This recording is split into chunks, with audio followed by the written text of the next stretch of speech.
Buenas tardes, profesor, compañeros, espero que se encuentren bien. Vamos a trabajar, a realizar esta sustentación en base a lo expuesto o aprendido a lo largo del curso de la filosofía moderna. Entonces, quiero compartir, me permito responder las preguntas establecidas por la guía para esta actividad. Entonces, la primera pregunta es, ¿qué es la modernidad? Bueno, como bien sabemos, la modernidad ha surgido por allá en los años 80, 90, que ha tomado ese peso. Y ahora, pues, la modernidad es sí un pensar, una transformación de una sociedad. Son los cambios que se dan a través de la historia, a través del tiempo, en la medida en que las sociedades se van civilizando, van siendo pensantes a la hora de actuar, y van surgiendo nuevas ideas, nuevos acontecimientos, donde van causando un auge en el transcurrir. Entonces, la, la filosofía moderna o la modernidad es un pensar de crecimiento que es favorable para todos los pueblos que la desarrollan. Sabemos que en todas partes se da esta transformación de lo que es la modernidad. Hay claro bueno, como dije antes, aunque haya surgido en los años 80, 90, haya tomado peso, haya sido bastante, ha tomado libertad, tenemos que retribuir esto a la filosofía moderna, a los filósofos que han sido pensantes, que han tomado el control en el pensamiento y han dirigido todas estas fuerzas de lo que es digamos que de alguna manera, revoluciones en el ámbito de crecimiento. Entonces, la filosofía y algunos pensadores han sido los que han reflexionado, los que han hecho a que esta filosofía o esta modernidad crezca, han hecho a que la reflexión llegue desde la naturaleza de la humanidad, o sea, que empiece a pensar, el ser humano empieza a pensar por sí mismo y a actuar conforme a sus presunciones, concepciones sobre lo que es el pensar filosófico. Entonces, desde allí, dos hombres importantes que fueron fundamentales fue John Locke, con su discurso o el Tratado Civil, y en el año 1690, y también en el año 1637 René Descartes aparece con su discurso del método, donde publica todo esto y empiezan estos dos filósofos a darle revolución a lo que es la filosofía moderna o a la modernidad. Entonces empiezan a deslindan varias percepciones sobre lo que es la filosofía moderna, y René Descartes, por ejemplo, da 4 pasos para el desarrollo de estas actividades. Entonces, él dice que esta se debe versar desde la evidencia, desde el análisis, desde la regla o de la síntesis de la percepción, ¿sí? Entonces, desde allí empieza todos estos conocimientos y empiezan a ser transformados. Asimismo, pasamos a la siguiente pregunta, que nos dice cuáles son sus características y causas. Bueno, perdón, dentro de la filosofía analítica encontramos diversas características que dan validez y fuerza a este pensamiento filosófico. Bueno, pienso que esto es una característica. Hay 3 características que yo muestro aquí, que tomé dentro de las muchas que hay, para desarrollar este tema. Entonces, uno de ellos es el racionalismo, el segundo es la subjetividad y la burocracia. El racionalismo, por ejemplo, es aquella característica, digámosla, que va en desacuerdo de la religiosidad, digamos que de la iglesia católica o la iglesia que en aquel tiempo era la que tenía el poder, era la que tenía la autoridad. Sabemos que desde en aquel tiempo la iglesia eran los únicos que se preparaban académicamente. Recordemos que la iglesia solo se podían preparar aquellos que tenían la posibilidad de estar dentro de este marco religioso. Solo ellos eran los únicos que se podían preparar.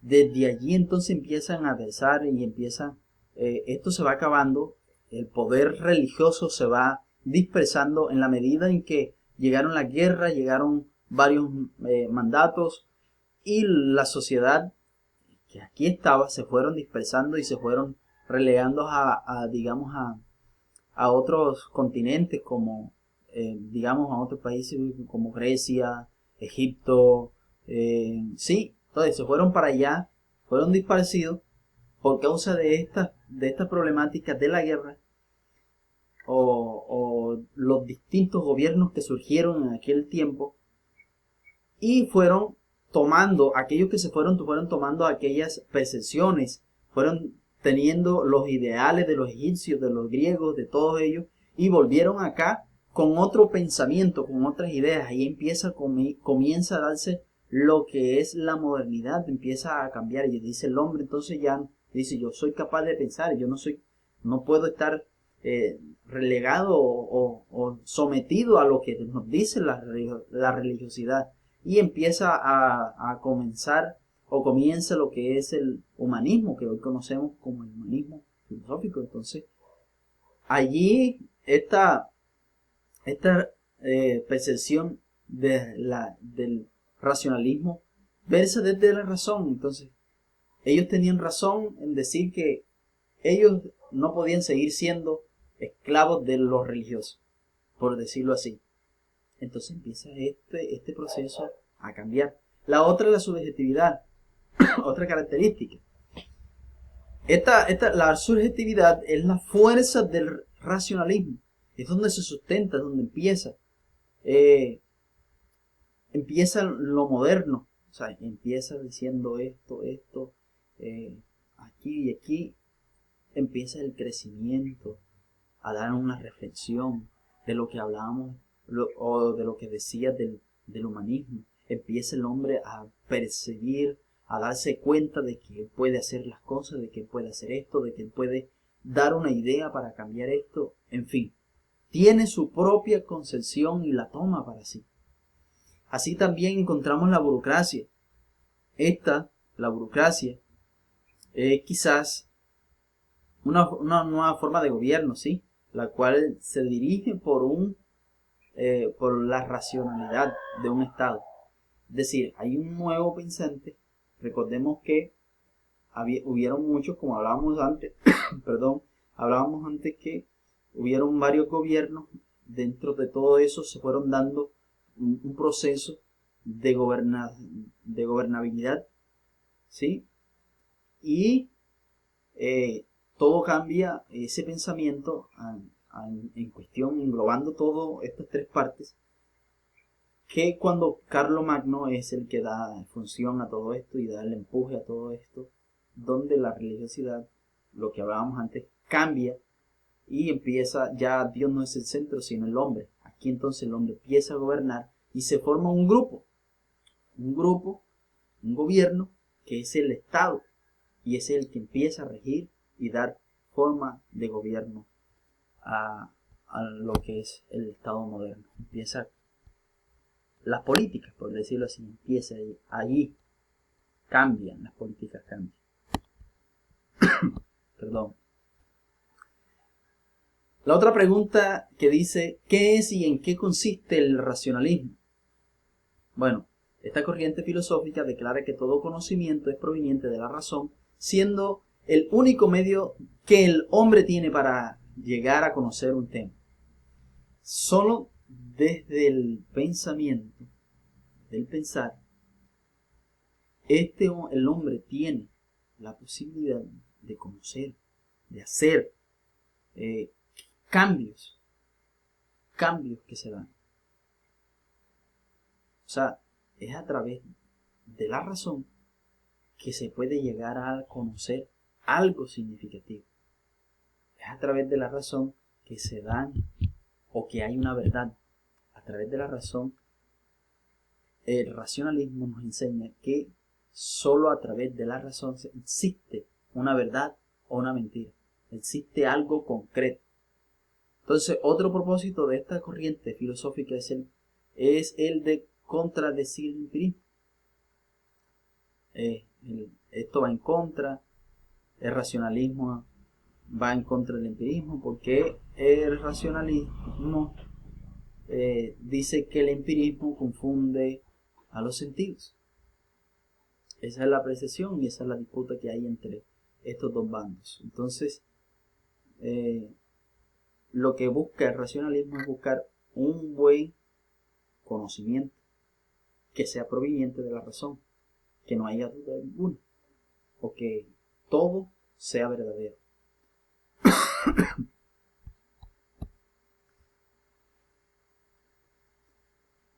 Así seguimos con la siguiente pregunta que dice: ¿qué es y en qué consiste el empirismo? Bueno, esta corriente filosófica empirista es la que afirma que el saber del hombre comienza desde la experiencia. El empirismo se sustenta, su única sustentación es la experiencia. O sea, que así como lo vemos en la imagen, el ser empieza a transformar, empieza a cambiar, empieza a darse ideas sobre que el empirismo se da solamente a través de la experiencia y no hay ninguna otra, sino a través de lo que se construye, del saber cada día.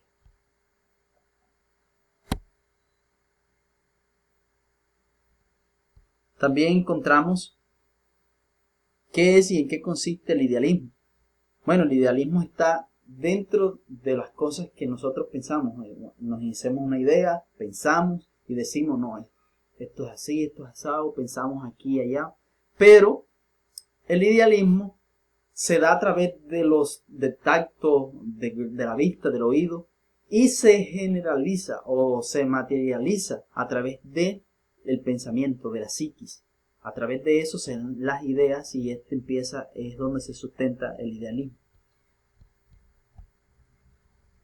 Y esta última, que para mí es muy importante, que dice cuál es la parte de la modernidad y las escuelas, cuál es el aporte de la modernidad y las escuelas de la actualidad. Bueno, aquí dice: la consideración educativa para la libertad, la práctica, la participación, la vitalidad y la democracia son un legado importante de la nueva escuela en el que el niño, su personalidad y el aprendizaje basado en su evolución biológica juegan un papel fundamental. Yo creo que esto es fundamental, pero también yo digo que a través del tiempo hemos visto cómo los carros, las ciudades, hay muchas cosas que han ido cambiando, han sido transformadas. Y esto es muy importante porque se da en la modernidad el cambio que se ha generado. Pero yo considero que a través del tiempo las escuelas siguen siendo las mismas, el sistema educativo sigue siendo el mismo. Si lo vemos ahí, en esa imagen, todo ha cambiado menos el sistema educativo. Todo ha sido transformado menos el sistema educativo. Yo creo que debemos pensar sobre esto. Hay muchos países que son desarrollados y que el intelecto, el conocimiento ha crecido, como España y otros, ha crecido mucho, y que quizás Colombia está un poco más atrasada, pero yo creo que ha sido parte del sistema que nos han brindado, el sistema de educación. Y no estoy diciendo que la modernidad no haya hecho algo fundamental, sí, pero esto necesita ser cambiado. Eso necesita que esto sea transformado, que no se quede así, que no sea simplemente algo que sea monótono. ¿Por qué no ha cambiado la modernidad hasta los tiempos que estamos?